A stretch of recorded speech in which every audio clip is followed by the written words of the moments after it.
Bonjour à tous, c'est Piston & Co. Aujourd'hui, nouvelle vidéo sur la préparation de la 4L. On s'attaque au train avant.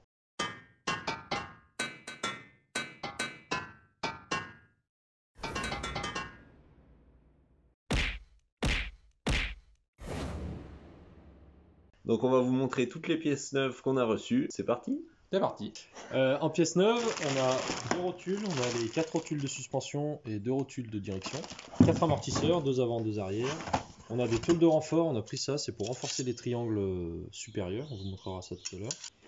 On a des cils en bloc de barres stabilisatrices, la paire.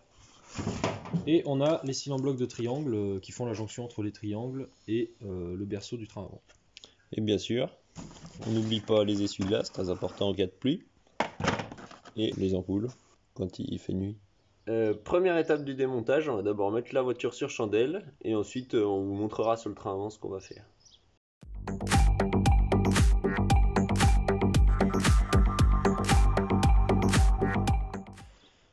Hop, on vient de lever la voiture. Maintenant, on va attaquer le démontage des triangles supérieurs. Donc là, l'idée, c'est de déposer la rotule qui est là. On va défaire l'écrou légèrement, placer un arrache.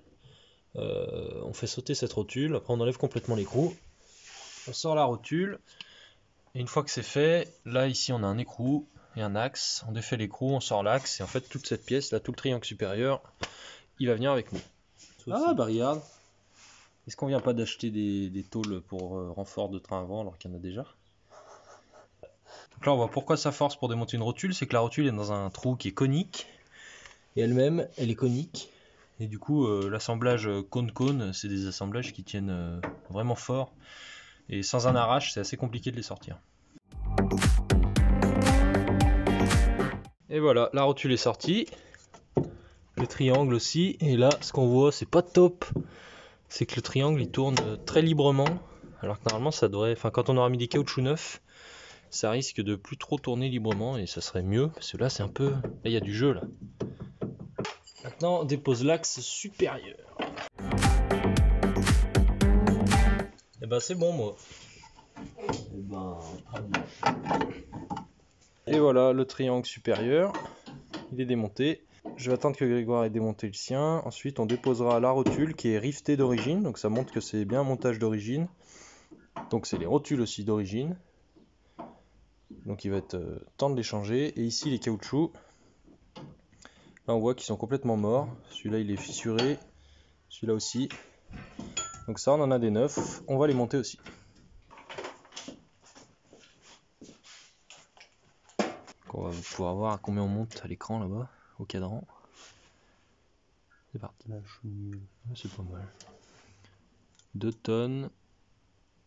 3 tonnes. 2 tonnes il commence à bouger. Il faut entre 2 tonnes et 2 tonnes 5 on va dire hein, pour le décrocher. Et après 1 tonne 5 pour le faire glisser. C'est bon, il est décroché là-haut. Je pense. Hein. Là, voilà. Ça s'est fait en douceur. Oh. On vient de mettre un coup de toile dans les triangles. Ouais, moi je fais. Moi. Et là, on va passer au montage. Voilà.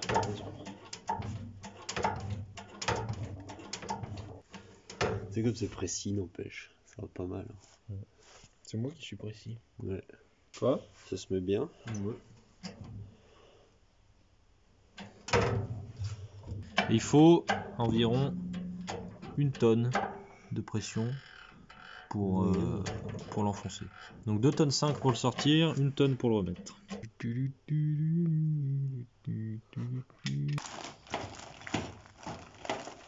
En fait, en neuf, comme d'origine elles sont rivetées, en neuf ils fournissent une grande bague et des vis et des écrous pour refixer les rotules sur le triangle. Parce qu'on va pas s'amuser à remettre des rivets en fait, tout simplement. L'idée maintenant, c'est de faire sauter les rivets qui sont tout le tour, là il y en a 3. On les fait sauter à la disqueuse hein, tout simplement. Et on met la rotule neuve à la place. Ça a lâché. Il a lâché tout seul.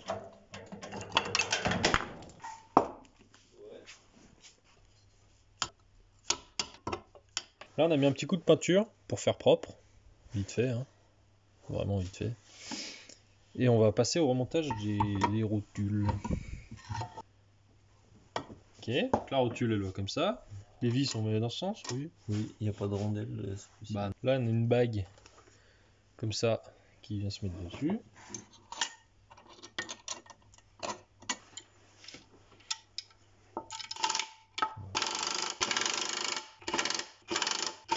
Rotule remontée sur le triangle, caoutchouc tout neuf.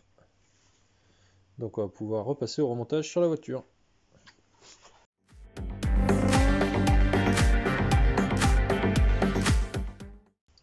Donc on a remonté le triangle supérieur en le serrant très très fort et pour le laisser à l'horizontale parce que c'est sa position de travail normale. Quand on roule sur la route, il est à peu près à l'horizontale et comme ça les scies en bloc font bien leur boulot. Quand ça monte ou quand ça baisse, et ben il revient en position horizontale. Donc maintenant qu'on a changé la rotule du bras de suspension et la rotule de direction, on va s'occuper du bras de suspension de dessous. Donc pour changer cette rotule là qui est complètement explosée, et pour ça il faut sortir le cardan parce que sinon on peut pas démonter la rotule, ça passe pas. Donc pour démonter le cardan, on défait le gros écrou central et c'est parti.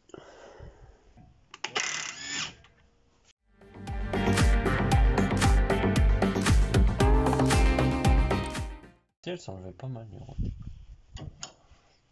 je dis ça, ça va mettre 15 ans, mais...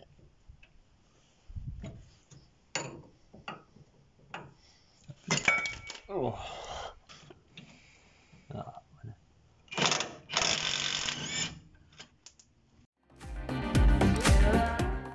Là on a tout déposé des deux côtés, le porte-moyeu avec le moyeu, il est ici.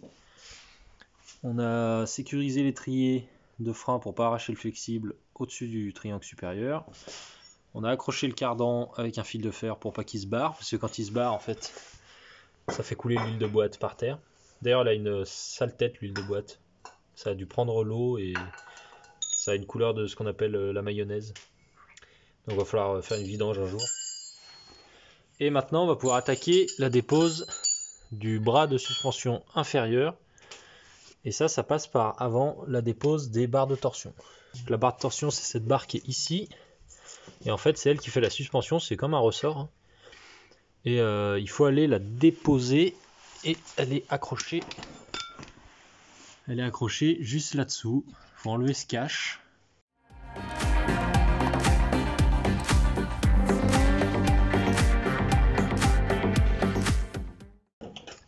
Bien, donc on va déposer les chapeaux de barre de torsion, là ça doit être du 10 environ.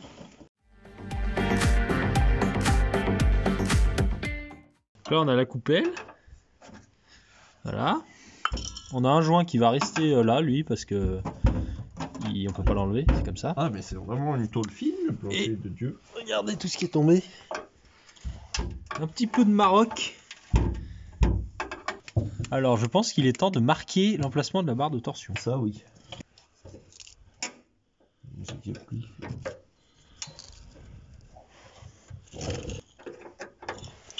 Là comme on peut le voir ici, il y a une section, c'est octogonal, il y a 8 faces et c'est un peu conique, donc là c'est plus fin que là.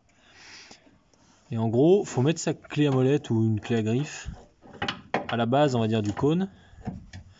Enfin au sommet plutôt du cône, et après... Une fois qu'elle est bien enquillée dedans, on vient la faire reculer. Voilà, et là c'est bien serré dedans. On a fait des marques sur la barre de torsion ici et tout au bout là-bas aussi pour repérer dans quel cran la barre est. Parce que là on va s'occuper de la démonter pour pouvoir changer le scie en bloc qui est là derrière. Même si le bras inférieur est tout en bas, il est dans sa position la plus basse, la barre de torsion elle a tendance à vouloir le pousser encore plus en bas, et sauf qu'il est bloqué. Donc du coup pour contrer cet effet, pouvoir dévisser l'arrière, on a installé cette grosse clé à molette avec le cri dessous qui vient pousser sur la clé à molette pour contrer l'effet de la barre de torsion. Et donc comme ça on va pouvoir dévisser à l'intérieur de la voiture l'ancrage de la barre de torsion. Donc là on va dévisser ces 3 grosses vis là. Et ça c'est l'ancrage de la barre de torsion en bas. Donc en dévissant ça, on va pouvoir démonter toute la barre de torsion.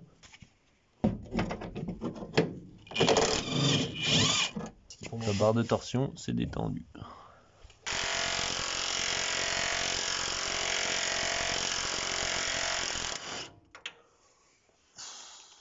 Ça tenait.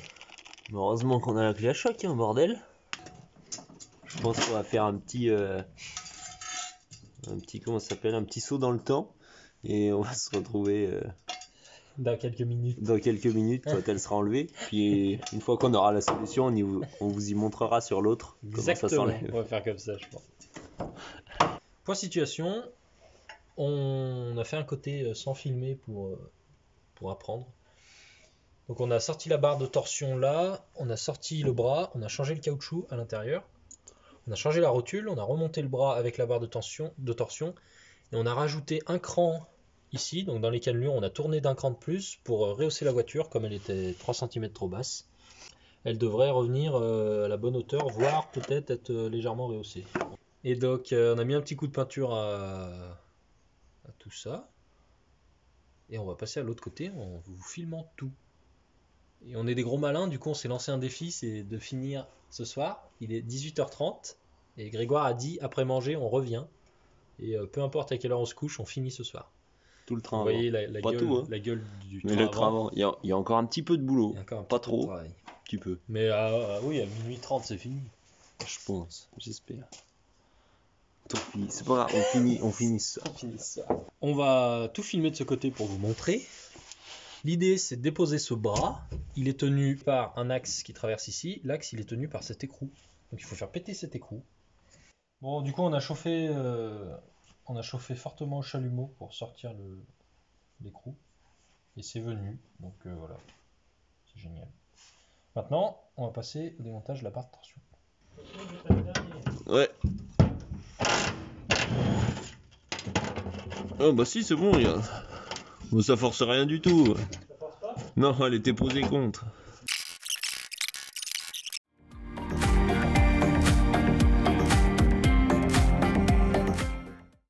Ici, on avait fait des marques pour se repérer dans les cannelures. Donc on a vite renquillé, on va faire un petit marquage à la scie qui sera plus périn que... Plus périn ? Ouais. D'accord. Pas mal. Plus périn que la craie. Et de l'autre côté, on va faire pareil. De l'autre côté, ouais, c'est des traits à la craie là pour l'instant. Ils sont ici, ils correspondent à des traits sur la barre. Donc voilà le bras. On a un caoutchouc à changer qui est ici, qui est bien mort d'ailleurs. Voilà, qui est là. Donc on va le changer. On a la rotule évidemment qui est tout aussi morte. Mais là c'est encore pareil, un montage d'origine, il y a des rivets, donc il faut les faire sauter comme ce matin à la disqueuse. Et ça c'est pas le plus compliqué. Hein. Non, ça sera le remontage après. Grégoire va créer une marque sur les deux pièces à l'aide d'une lame de scie. Ces deux marques lui permettront, une fois alignées, d'être dans les réglages exacts d'origine. Observons les belles marques. Donc là pareil, on fait pareil, on marque la barre de torsion et on utilise une marque déjà présente sur le bras de suspension pour se repérer lors du remontage et pour pas tout décaler. Puisqu'en fait les cannelures sont là pour régler la hauteur de la voiture. Donc si on se décale, la voiture sera plus haute ou plus basse suivant dans quel sens on se décale. Exactement, c'est marqué. C'est marqué. Oh, regardez ce beau travail qu'ont fait les anciens propriétaires, s'ils se reconnaissent d'ailleurs, ben, c'est pas très bien d'avoir fait ça. Voilà.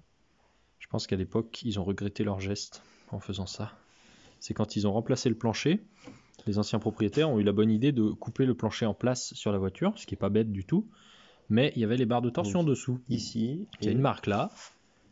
Et non, là, elle est pas plus derrière. Non. Genre plus ici. Pas de marque là. Presque pas. Pas de marque, sûrement. C'est là qu'on va vous montrer pourquoi on galère et pourquoi il est déjà 19h alors qu'on a commencé à 17h30. Alors, nouveau montage à la Piston & Co. L'idée, c'est de réceptionner le cil en bloc dans celle-là. Ouais, mais on va pas et de le en bloc entier. Pousser avec celle-là. Donc sur les plans, c'est très facile. En réalité, ça marche pas parce que celle-là, elle pousse que la partie interne du cil en bloc et donc ça arrache le caoutchouc et ça ne marche pas. Je pense. Vas-y, mettre, pomper. Oh, là, je pense que ça pousse que l'intérieur, non? 1 tonne de pression. 1 tonne 5. C'est le caoutchouc qui s'arrache, Je pense. Là, c'était la ferraille. Bah, comme je disais, on pousse que l'intérieur en fait. Et donc on a sorti l'intérieur et le caoutchouc qui est plus ou moins vulcanisé dessus sans doute. Et la bague, on va dire extérieure, le tube quoi, il est resté. C'est cool.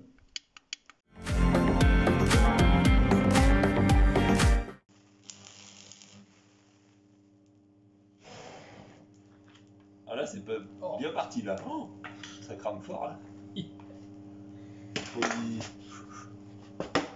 C'est pas très bon pour la planète et pour nous.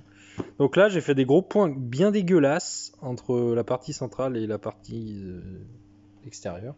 Bien, on va réessayer.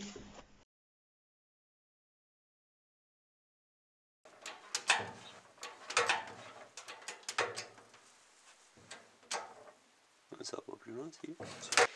Bien, bah là, toujours pareil. On fait sauter la rotule et comme c'est un montage d'origine, on commence par faire sauter les rivets.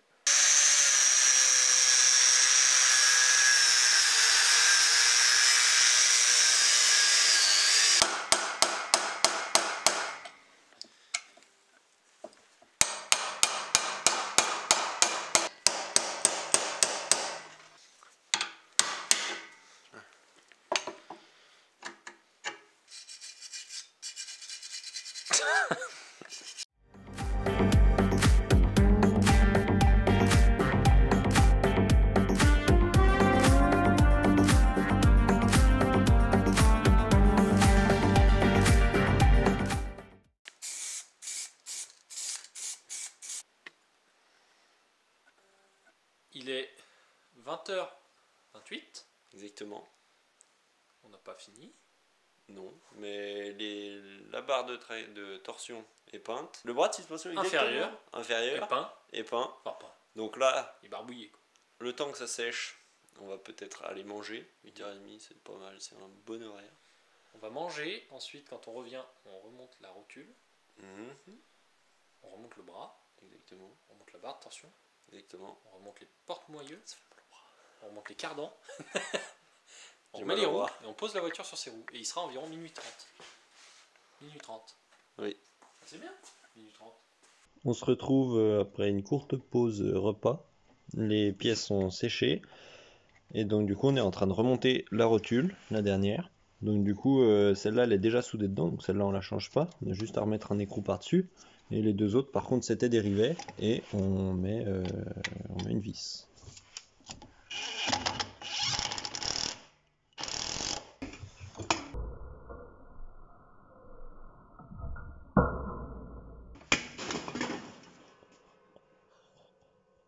Tu l'as desserré? Ah oui. Tu l'as pas tenu. Bah non. Oh. On est bon. La rotule est finie de monter. On n'a plus qu'à raccrocher la barre de torsion. Ici on a un axe qu'on va resserrer pour remonter le bras. Donc on le resserre contre le support des bras. Par contre cet axe il est cylindrique et donc il tourne. Donc Renault ils n'ont pas été trop bêtes. Ils ont mis une petite fente pour qu'on puisse passer un tournevis. Mais c'est pas vraiment aisé comme opération. Un ou deux coups aisé.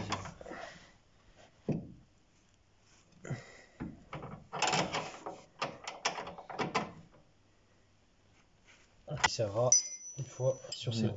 Il faut d'abord l'enfoncer là-bas. Oui, on la passe là-bas. Ensuite, on la ramène là. Mais avec le levier, avec tout. Avoir le levier, le joint. Là, j'ai fait une marque. Enfin, Grégoire a fait une marque. Effectivement, j'ai fait une marque. Grégoire a fait une marque invisible à l'œil nu.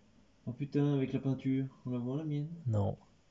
Là, on a une marque ici qu'on vient aligner en fait avec un creux qui est dans le bras. Voilà, on l'observe là. Et là, j'ai la marque sur la barre et donc il faut que les deux s'alignent. On avait fait des crans pour repérer le réglage initial et nous on souhaite rehausser. Donc on met un cran supplémentaire ici. Alors de mon côté, on garde l'écran aligné au même endroit, parce qu'on a rehaussé que devant. Donc du coup, là, les deux crans sont pile poil alignés, donc c'est que je suis dans les bonnes cannelures, donc on va pouvoir tourner la bague avec la grosse clamolette comme tout à l'heure. Là, cette fois pas pour décharger la barre, mais pour la charger et pour pouvoir visser en haut cette bague qui va venir faire la prétention de la barre de torsion. Ah, je peux pas plus que ça. Mais si. Non. Ah, non, pas plus. On y est. Encore? Oui. Ah, j'ai cru trop. 1, 2, 3. 1, 2, 3. Un peu moins. Ah, l'enculé. Attends, on va essayer de prendre un autre point de vue. Un point de vue qui me mette en valeur mes prouesses, mes efforts techniques pour arriver à faire ça. Oh, je ressemble à rien. Tu me dis quand t'es prêt? Encore?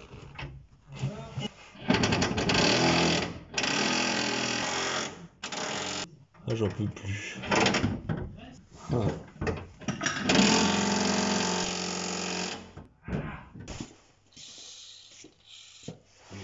Bon, on a bidouillé un cil en bloc parce que c'était pas le bon et ça aurait été trop compliqué d'échanger.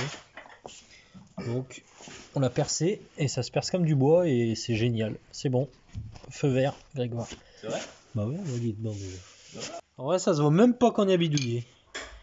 Et c'est rentré dedans, c'est parfait. Y a pas de jeu, c'est du costaud ça.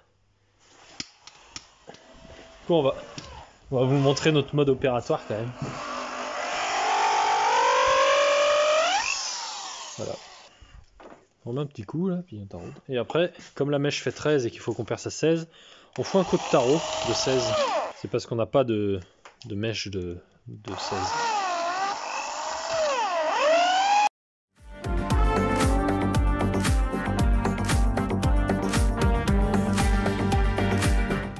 Bien les enfants?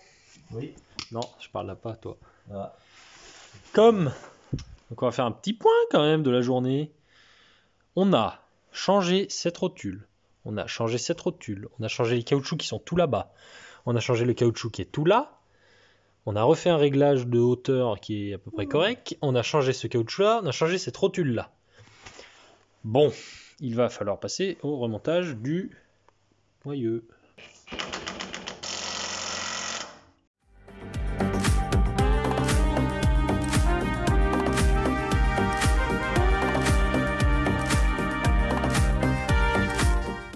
Serrage du cardan. On a tout remonté. On va poser, enlever le cri. On va voir ce qui se passe, ce qui explose en premier. Bon, Pas mal. qu'est-ce qu'on fait? Je vais remettre le tirant de chasse. Où la douille en plastique? Et au niveau du train avant, ça a l'air tout bon de ce côté en tout cas. On va remonter l'amortisseur neuf. On devrait bien s'amuser, vu comment on s'est amusé pour les démonter.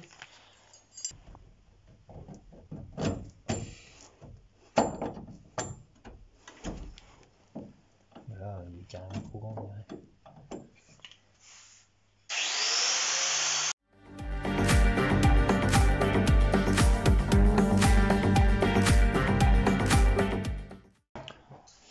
Bien, amortisseur remonté en bas. On monte l'étrier de frein, on met la rotule et on passe de l'autre côté. Là, on remonte l'amortisseur de ce côté. C'est pas vraiment sympa à faire. Il faut le faire.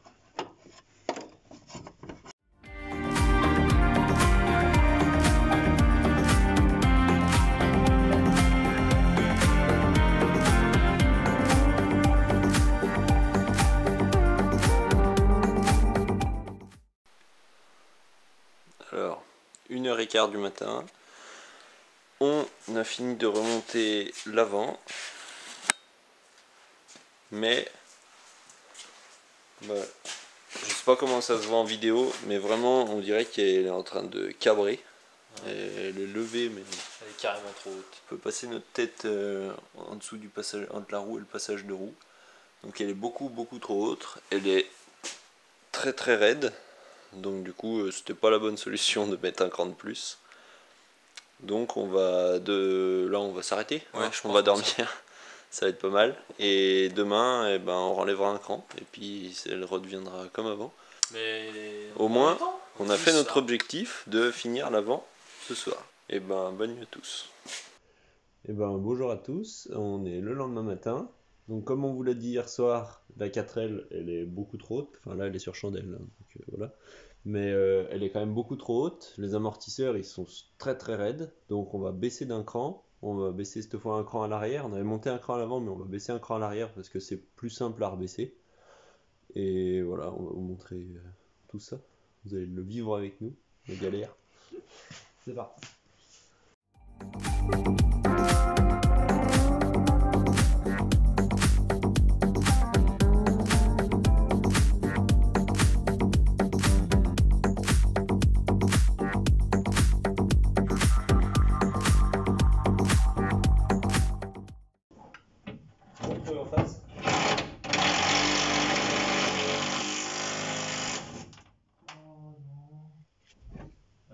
J'ai pété la vis dedans alors. Petit point sur la situation, on a fait 200 mètres, un aller-retour rapide pour voir comment elle se comportait en ayant juste enlevé un cran à gauche, là où c'était plus haut d'habitude.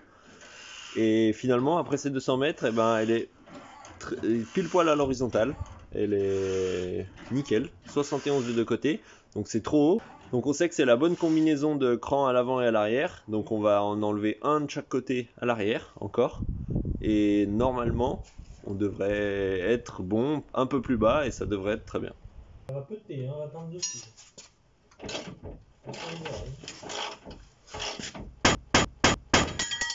Oh. Voilà. Décalé d'un cran. Et ben voilà, là elle s'est enfoncée sur les amortisseurs, là elle est bien. Voilà, là ça me plaît. Parce que là on a mis 2 crans. De moins. Enfin de plus en moins. Oui. Donc là elle devrait être plus basse, mais elle devrait garder l'horizontalité. Oh boy. Oh oh. Elle est couchée par terre. Bon. Tu sais ce qu'il te reste à faire, Grégoire? Ça me fait chier. 57. On était à 71. Hein. Oui. Le milieu serait pas mal. 57. On est droit. On est droit. Et ben on remonte un cran. Mais c'est bon. Ah, on les aura tous testés ces crans. Hein. Bordel.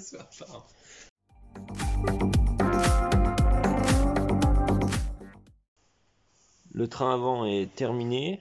Alors là on voit pas que c'est droit parce qu'on a remis une chandelle derrière. Parce que on commence à remonter les amortisseurs à l'arrière. Mais l'avant est bon, 60 cm de haut, c'est tip top.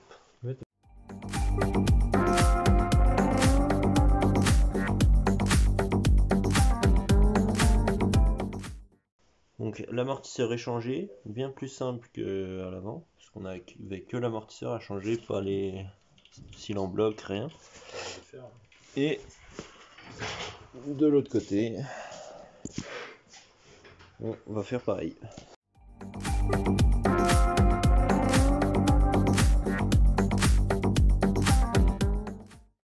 Et voilà, amortisseur à l'arrière remonté. Donc là tous les amortisseurs sont remontés. Il nous reste à faire le parallélisme et on aura terminé toutes les opérations. Pour le faire le parallélisme, on utilise la technique de la ficelle. Donc en gros, ça consiste à aligner une ficelle à la jante, à l'essieu arrière du véhicule. Donc là, on se met la ficelle, on met la même distance entre la jante et la ficelle à l'avant et à l'arrière de la roue arrière. Enfin de la jante, c'est un peu plus précis. Et on tient la ficelle tendue avec ici 2 chandelles, mais on peut faire avec un seau de sable ou avec tout ce qui est un peu lourd. Et l'idée, une fois qu'on s'est aligné, on prend comme référence l'essieu arrière de la voiture. On vient mesurer l'écart entre la jante avant et la ficelle à l'avant de la jante avant et à l'arrière de la jante avant. Et ça, on mesure l'écart, et cet écart il doit être soit nul, l'écart entre les deux, donc en gros c'est la même distance. Il faut que l'écart à l'arrière de la roue avant soit un peu plus important que l'écart à l'avant de la roue avant. C'est-à-dire qu'en fait nos roues, si on regarde la voiture de dessus, elles vont être légèrement comme ça, ouvertes. Donc on va avoir de l'ouverture, et pour les tractions avant, donc pour les voitures dont les roues avant sont motrices, c'est mieux d'avoir de l'ouverture. Et là on va mettre 1 mm d'ouverture, donc c'est-à-dire que là par exemple dans mon cas, là, j'ai 39 mm ici, et là j'ai plutôt 38. Donc j'ai bien 1 mm de plus à l'arrière de la roue avant qu'à l'avant de la roue avant, donc ma roue est bien ouverte. Et avant de faire ce réglage, on a vérifié que le volant était au centre. Donc dans notre cas, on a un tour 3/4 avant d'être embuté à gauche et un tour 3/4 avant d'être embuté à droite. Donc là, on l'a mis en position centrale. Et ensuite, il ne reste plus qu'à agir sur les rotules. Donc, ce qu'on fait, c'est qu'on attrape avec une clé l'empreinte hexagonale qu'il y a ici. Et on fait tourner en fait le tube. Et une fois qu'on a fait tourner le tube, en fait, ça fait avancer ou reculer la rotule ici. Une fois qu'on a la bonne place, on vient serrer le contre-écrou en position, sans faire bouger le gros tube évidemment. Mais un coup de clé et c'est terminé. Alors c'est pas une méthode de réglage très fiable parce qu'on se base en fait à l'essuie arrière. Mais bon, ça permet quand même de faire un réglage assez précis. On arrive au bout de la vidéo. On a fait quelques kilomètres avec la 4L, avec les nouvelles rotules, les nouveaux réglages. La tenue de route est vraiment merveilleuse, et bien mieux qu'avant. Elle saute plus, elle vire à plat, c'est un régal. Par contre, on a 2-3 petits soucis. Je te laisse présenter ces petits soucis. Je vous présente les petits soucis. Quand on tourne à gauche avec la voiture, il y a un grognement qui se fait entendre plus ou moins au niveau peut-être du disque de frein qui touche quelque part ou du cardan, on ne sait pas trop. Donc il va falloir qu'on s'occupe de ça.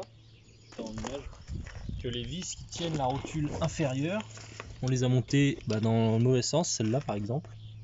Et du coup elle s'est pris le cardan, donc elle est pliée. Et de l'autre côté c'est pareil, donc il va falloir qu'on les coupe en fait pour plus que ça gêne. Et pourtant c'est les vis qui livrent avec la rotule, donc voilà, elles sont trop longues. Et un autre problème, c'est un soufflet de cardan qui s'est décroché de l'autre côté. On voit maintenant que la caisse est bien droite. Avant elle penchait côté passager, mais là elle est bien à plat droite, donc c'est vraiment bien, elle roule vraiment bien. Donc on espère que cette vidéo vous aura plu. Nous on a un peu sué quand même ce week-end pour faire tout ça. En gros, on vous l'a pas dit, on a environ 25 heures de travail. À peu près, en 2 jours. En 2 jours, c'est pas mal. Donc c'est pas mal, ça fait une bonne moyenne. Mais voilà, on est quand même assez content de ce qu'on a fait. Tout marche bien. On a 2-3 petites choses à revoir, mais dans l'ensemble c'est vraiment top. Et voilà, c'est la fin de cette vidéo. C'est la fin de cette vidéo. Bon week-end.